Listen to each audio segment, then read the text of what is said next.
ଆଖି ଦିଟା ଫୁଟି ଯାଇଥିଲା।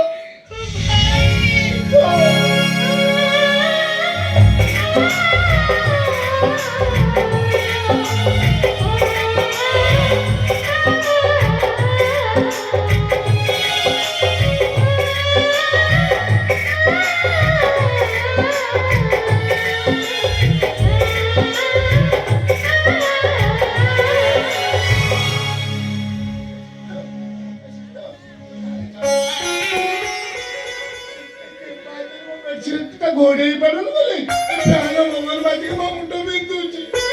ସାଧୁ ତୁ କଣ ଭାଇର ଯତ୍ନ ନେଉନୁ କି? ନାଇଁ ଦିଦି, ତମ ଗଲା ଦିନ ଠାରୁ ବାପୁ କଣ ମୋ ପାଖରେ ଶୋଉଛନ୍ତି? ତୁ ଠିକରେ ଖିଆପିଆ କରୁଛୁ ନା ଲୋ? ନାଇଁ ସିଧୁ ଦିଦି, ତମେ ଗଲା ଦିନ ଠାରୁ ବାବୁ ଖାଇବା ପିଇବା ସବୁ ଛାଡି ଦେଇଛନ୍ତି। ମୁଁ ଯେତେ ଭଲ ରୋଷେଇ କଲେ ବି ସେ ଜମା ଖାଉନାହାନ୍ତି। କହୁଛନ୍ତି ମୋ ସିତୁଟା ନାହିଁ ବୋଲି ମତେ ଖାଇବା ରୁଚୁନି। ଆଉ ଆଜି ସକାଳୁ ଜୋର ପାଟି କରି କହିଲେ, ଆରେ ସୋନା ତୁ କଣ ଗୋଟେ ଥାଳିରେ ଭାତ ବାଢିଛୁ, ଯା ଆଉ ଗୋଟେ ଥାଳି ଆଣ, ମୋ ସିତୁଟା ମୋର ଖାଇବ। ଚୋରନି ମତେ ଛାଡି ପଳେଇ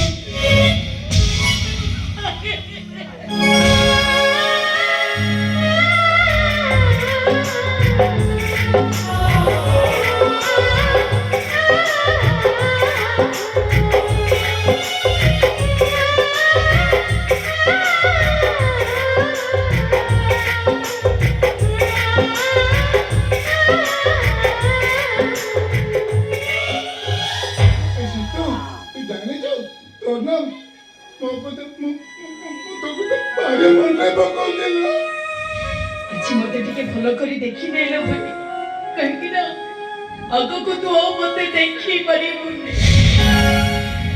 ମୁଁ ସତ କହୁଛି ଲୋ ଭାଇ, ମୁଁ ଆଉ ବଞ୍ଚିବିନି, ମରିଯିବି ମୁଁ।